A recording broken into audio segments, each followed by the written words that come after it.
Hello friends, నమస్తే. Rebel star Prabhas నటించిన Chhatrapati cinema గుర్తుందా? ఈ సినిమా బాక్సాఫీస్ వద్ద బ్లాక్ బస్టర్ హిట్గా నిలిచింది.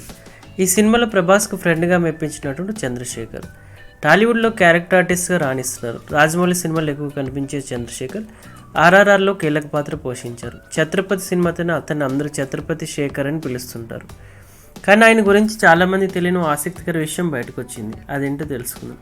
చంద్రశేఖర్ మాజీ భార్య నీల్యా భవానీ కూడా నటి అన్న సంగతి చాలామంది తెలియదు. ఆమె చాలా సీన్లు నటించినప్పటికీ చంద్రశేఖర్ భార్య అని చాలా తక్కువ మందికి మాత్రం తెలుసు. ఆయన భార్య కూడా తెలుగు ఇండస్ట్రీలో పెద్ద character artist. Pandaga Chesuko, Kick 2, Sye Raa Narasimha Reddy, Gentleman లాంటి చాలా సినిమాలు నటించింది. కోలీవుడ్లోని అజిత్, విజయ్ వంటి స్టార్ హీరోల సినిమాల్లో మెరిసింది. ఖమ్మం జిల్లాకు చెందిన నీల్యా భవానీ చంద్రశేఖర్ను ప్రేమపల్లి చేసుకుంది. పెద్దలు అంగీకరించకపోవడంతో ఎదిరించి మరీ వివాహ బంధంతో ఒకటయ్యారు.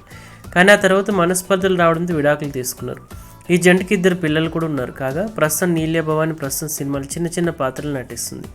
ఆ సమయంలో చంద్రశేఖర్ నటుడిగా నిలదొక్కుకోవడంతో భవానీ తల్లిదండ్రులు వీరి పెళ్లికి ఒప్పుకోలేదు.